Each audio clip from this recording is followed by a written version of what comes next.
Olá! Chegamos ao capítulo 4, Aerodinâmica do Voo, e nesse capítulo nós vamos falar sobre a resultante aerodinâmica, que é considerada como a única força que está agindo no aerofólio da aeronave durante o escoamento do ar. Bom, o próprio nome dela diz que é resultante, que é um resultado de forças.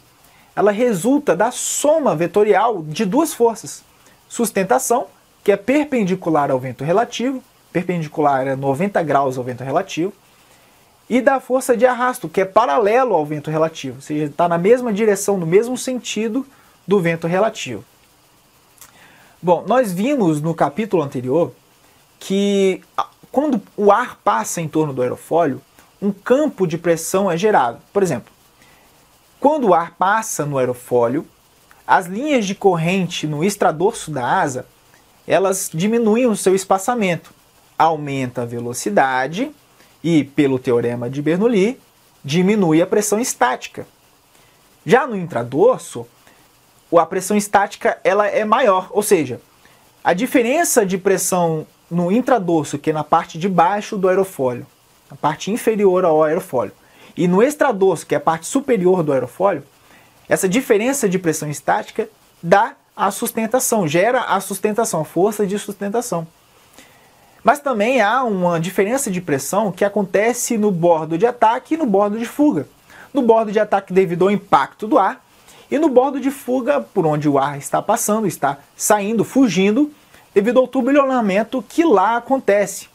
Além disso, devido ao atrito viscoso que está acontecendo no aerofólio. O ar passa pelo aerofólio e tem um atrito viscoso.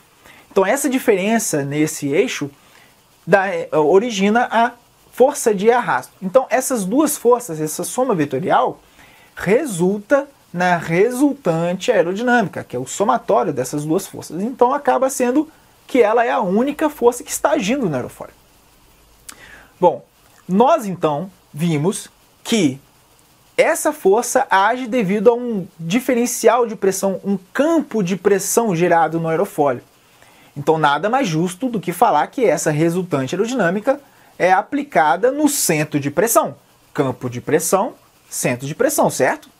Então a resultante aerodinâmica, que é a soma vetorial da sustentação e do arrasto, é aplicado no centro de pressão. Só que tem um detalhe: esse centro de pressão ele acaba sendo um pouco duvidoso, porque pouco se sabe a sua posição. Porque depende do formato do perfil aerodinâmico, do aerofólio. Se ele é simétrico ou ele é assimétrico. No caso de perfil simétrico, devido à sua assimetria, quando há um aumento, uma diminuição do ângulo de ataque, o campo de pressão acaba seguindo essa simetria e não há uma alteração na posição do centro de pressão. Então, o ponto de aplicação da resultante aerodinâmica, que é no centro de pressão, acaba ficando na mesma posição do aerofólio. Mas, no perfil assimétrico, devido à sua assimetria, quando há um aumento do ângulo de ataque, o centro de pressão acaba se deslocando. Isso acontece porque há uma alteração no campo de pressão em torno do aerofólio. Então, quando há um aumento no ângulo de ataque do perfil assimétrico, o centro de pressão ele se desloca para frente, ou seja, em direção ao bordo de ataque. E quando o perfil assimétrico diminui o ângulo de ataque, o centro de pressão retorna para o bordo de fuga, se movimenta para trás.